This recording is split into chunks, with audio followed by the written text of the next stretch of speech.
World top rankings ఉన్న యూనివర్సిటీస్లో ఎలాంటి IELTS రాయకుండా ఫ్రీ ఎడ్యుకేషన్ అండ్ స్కాలర్షిప్ అందుకోవాలంటే కాంటాక్ట్ విదేశ్ కన్సల్ట్స్. నమస్కారం గురుగారు. ఓం శ్రీ మహాగణాధిపతయే నమః. గురుగారు, శ్రీరామనవమి రాబోతోంది. శ్రీరామనవమి రోజు మామూలుగా అందరూ గుడికి వెళ్తూ ఉంటారు, ఆలయానికి వెళ్ళి అక్కడ సీతారాముల కళ్యాణం చూస్తూ ఉంటారు, పూజా కార్యక్రమాలు చేస్తూ ఉంటారు. అయితే ఇంట్లో చేసుకోవాలి అనుకునే వాళ్ళు పూజా విధానం ఏ రకంగా ఉండాలి, ఏ రకమైన నియమాలు ఆచరించాలి గురుగారు? తప్పకుండా అమ్మా. సీతారాముల కళ్యాణం భువిలో గొప్ప విషయం మాది. అవును. అందుకనే సాధారణంగా ఎవ్వరి వివాహం జరిగినా సీతారాఘవయోర్ వివాహ అనుకుంటూనే ఆ మంగళాష్టకాలు లగ్నాష్టకాలు వాళ్ళ గురించి ఉంటుంది. శ్రీరామ పత్ని జనకస్య పుత్రి సీతాగణ సుందర కోమలాంగి భూగర్భజాత భువనైకమాత వధూవరాభ్యాం వరదా భవంతో అనుకుంటూ వారి గురించే, అంటే సీతామ్మవారు రాముడు వారి ఒక్క కమనీయం ఎలా ఉంటుంది అనేటువంటివి అలానే ఉండాలని చెప్పి లగ్నాష్టకాలు మంగళాష్టకాలు ఇస్తూ ఉంటారు. జానక్యా కమలామలాంజలి పుటేయా పద్మరాగాయతా. దాని గురించి అర్థం తెలుసుకుంటే ఈ వివాహంలో ఈ తలంబ్రాలకి అంత గొప్పటి విధానం ఉందా, చెప్పబడి ఉన్నదని చెప్పి ఒళ్ళు పులకరిస్తుందమ్మా. అంతది గొప్పది. ఆ విధానాన్ని మనము గుళ్ళల్లో గోపురాల్లో వెళ్ళి చూడటం కన్నా ఇంట్లో చేసుకోవటం అంటే ఎంత ఆనందకరంగా ఉంటుందో. ఇంట్లో మన చక్కగా బొమ్మలు దొరుకుతాయి, చక్కగా మనకు ఆ బొమ్మలు పెట్టేసుకొని చక్కగా అంగరంగ వైభవంగా వాటిని అలంకారం చేసుకోవటం, పెళ్లి కొడుకులాగా బాసికాలు కట్టి అవన్నీ కట్టేస్తాం కదా. పచ్చకర్పూరం అనేటువంటిది ఇల్లు మొత్తం విషయమేనండి. ఎందువల్లంటే రాముడు వారికి విష్ణు అంశ కాబట్టి ఆయనకి అలంకారం అనేటువంటి చాలా ఇష్టం. చక్కటి అలంకారం, ఆ అలంకారం మధ్యలో వాళ్ళని ఉంచి ఎటు చూసినా పచ్చకర్పూరపు సువాసన వస్తూ విష్ణు సహస్రనామం వాళ్ళకి అవకాశం ఉంటే వాళ్ళు చదువుకోవటం, లేదు ఆ విష్ణు సహస్రనామం అనేటువంటిది చెబితే అది ఎలా ఉంటుందంటే చక్కగా వనమాలి గదీశార్ంగి శంఖీ చక్రీ చనందకీ శ్రీమాన్ నారాయణో విష్ణు వాసుదేవోభిరక్షతు అనేటువంటిది చివరిలో మనకు వస్తూ ఉంటుంది. మొదటి నుంచి వస్తే ఆ ధ్యాన శ్లోకాలతో మొదలు పెట్టుకుంటే అమ్మా ఒళ్ళు పులకరించిపోతుంది వింటుంటే మనం.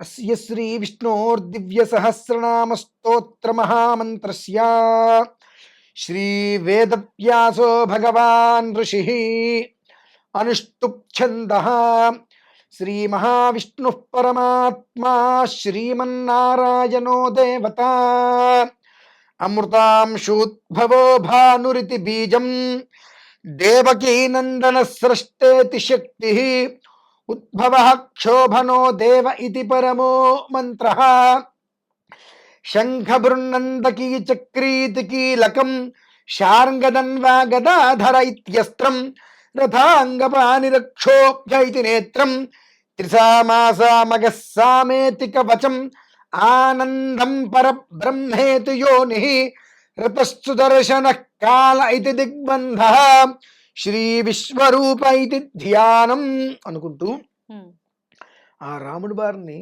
ధ్యాన శ్లోకాలతో స్తుతిస్తుంటే క్షీరోధన్వత్ ప్రదేశే శుచిమని విలసత్సైకతే మౌక్తికానాం మాలాక్లుప్తాసనస్థ స్ఫటికమనిర్భైర్మౌక్తికైర్మండితాంగః శుభ్రైరభ్రైరదభ్రైరుపరి విరచితైర్ముక్త పీయూష వర్షైః ఆనందీన పునీయాదరి నరలగదా శంఖపానిర్ముకుందః భూఃపాదౌ యస్య నాభిర్వియత సురనిలశ్చంద్ర సూర్యౌ చ నేత్రే కర్ణావాసాశిరౌద్యోర్ముఖమపి దహనో యస్య వాస్తేయమబ్ధిః అంతస్థం యస్య విశ్వం సురనర ఖగో భోగి గంధర్వ దైత్యైః చిత్రం రం రమ్యతే తం త్రిభువన వపుషం విష్ణుమీశం నమామి. ఓం నమో భగవతే వాసుదేవాయ అనుకుంటూ ఆయన్ని స్తుతిస్తుంటే ఆ స్వామివారు పులకించిపోతారమ్మా. శాంతాకారం భుజగశయనం పద్మనాభం సురేశం విశ్వాకారం గగన సదృశం మేఘవర్ణం శుభాంగం లక్ష్మీకాంతం కమలనయనం యోగి హృద్యానగమ్యం వందే విష్ణుం భవభయహరం సర్వలోకైకనాథం మేఘశ్యామం పీతకౌసేయవాసం శ్రీవత్సాంతం కౌస్తుభోద్భాసితాంగం పుణ్యోపేతం పుండరీకాయతాక్షం విష్ణుం వందే సర్వలోకైకనాథం శశంఖచక్రం సకరీతకుండలం సపీతవస్త్రం సరసీరుహేక్షణం సహారవక్షస్థలశోభికౌస్తుభం నమామి విష్ణుం శిరసా చతుర్భుజం ఛాయాజాం పారిజాతస్య హేమసింహాసనోపరి ఆశీనమంబుదస్యామమాయతాక్షమలంకృతం చంద్రాననం చతుర్బాహుం శ్రీవత్సాంకితవక్షసం రుక్మిణీ సత్యభామాభ్యాం సహితం కృష్ణమాశ్రయే అనుకుంటూ విష్ణు సహస్రనామం మొత్తము మనం ఆ అరగంట సేపు 20 నిమిషాల సేపు వినలేకపోయినా ధ్యాన శ్లోకాలు అయ్యేంత వరకు కనుక విన్నట్లయితే అందులో మనం చెప్పబడింది ఇందులో మేఘశ్యామం పీత కౌసేయవాసం. మేఘం అంటే నల్లగా ఉంటుంది. రాముడి వారు ఎలా ఉండంటే నీల మేఘశ్యాములాగా నల్లటి శరీరంతో, అంటే ఆ ఛాయలు ముఖ కవలికలు అన్నీ కూడా అందరూ దింపేశారు ఈ శ్లోకాలలో. అంటే ఏదో నేను శ్లోకాలు చెప్తున్నాను కాదు, ఆ శ్లోకం వెనకాల ఉండేటువంటి అర్థం అనేటువంటిది కొంచెం కొంచెం తెలుసుకోగలిగిన మేఘశ్యామం అంటే నీల మేఘశ్యాముడు, పీత కౌశేయవాసం శ్రీవత్సాంతం కౌస్తుభోద్భాసితం. కౌస్తుభం అంటే ఏంటి, ఆ చిన్న చిన్నవి తెలుసుకోగలిగితే ఆ అందులో ఆ ఒక్క మొదటి ధ్యాన శ్లోకాల లోపు రాముడి వారి గురించి ఆపాదమస్తకం కూడా అందులో చెప్పబడుతుందమ్మా. అలా విష్ణు సహస్రనామం మొత్తం వినలేకపోయినా వింటే అరగంట ఈ ధ్యాన శ్లోకాలను చక్కగా వింటూ ఆయనకి నమస్కారం చేసుకొని, ఇంకా సమయం ఉందనుకుంటే ఈ వనమాలి గదీశానికి చివరి 108 శ్లోకం వరకు అది విన్న తర్వాత మనకు ఉత్తర పీఠిక ఉంటుంది అందులో. అది వింటున్నప్పుడు అందరూ చక్కగా కేనోపాయేన లఘునా విష్ణోర్నామ సహస్రకం అని పార్వతి అమ్మవారు చెప్పినటువంటి మహామంత్రాలు ఇవి వింటూ తలంబరాలు అమ్మవారికి చూపించి అయ్యవారికి అయ్యవారికి చూపించి అమ్మవారికి వేసుకొని ఆ అక్షతులు శిరస్సు మీద వేసుకొని నమస్కారం పెట్టుకోగలిగితే సుందర సుమనోహరం అంటారు చూశారండి. ఎక్కడుందమ్మా సుందర సుమనోహరం? మనలోనే ఉంది, మన ఆలోచనలోనే ఉంది. మన ఆలోచన ఎంత సుందరంగా ఉంటే ఆ సుందర రూపం అనేటువంటిది భగవంతుడు మన అక్కడ చేసేటువంటి అలంకారంలో కనిపించేస్తుంది.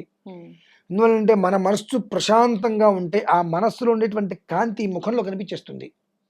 అది లేదనుకోండి ఎప్పుడు ఏదో ఒక దిగులు మనకు ఉంటూనే ఉంటుంది. ఆ అన్నీ పక్కన పడేసి నా తండ్రి ఆ స్వామికి ఆ వివాహం చేసే ఆ భాగ్యం నాకు నా చేతులార్చుకునే భాగ్యం నాకు కలిగింది నా ఇంట్లో అని చెప్పి ప్రతి ఒక్కరు ఎవరిని పిలుచుకుని వచ్చినట్టు చక్కగా అలంకారం చేసుకొని పచ్చకర్పూరం మొత్తం వేసేసుకొని అక్కడ చలిమిడి వడపప్పు నివేదనగా పెట్టుకొని విష్ణు సహస్రనామంతో మీరు మొత్తం వినండి, చేసుకోండి. చక్కగా తలంబరాలు పోయండి, ఆ అక్షతులు తీసుకోండి, ఎత్తి మీద వేసుకొని నమస్కారం తీసుకోండి, హారతి ఇచ్చుకోండి.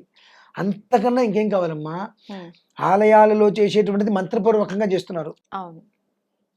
ఇక్కడ మీరు చేసేది విష్ణు సహస్రనామ మంత్రమే కదా, కాదని ఎవరన్నారు?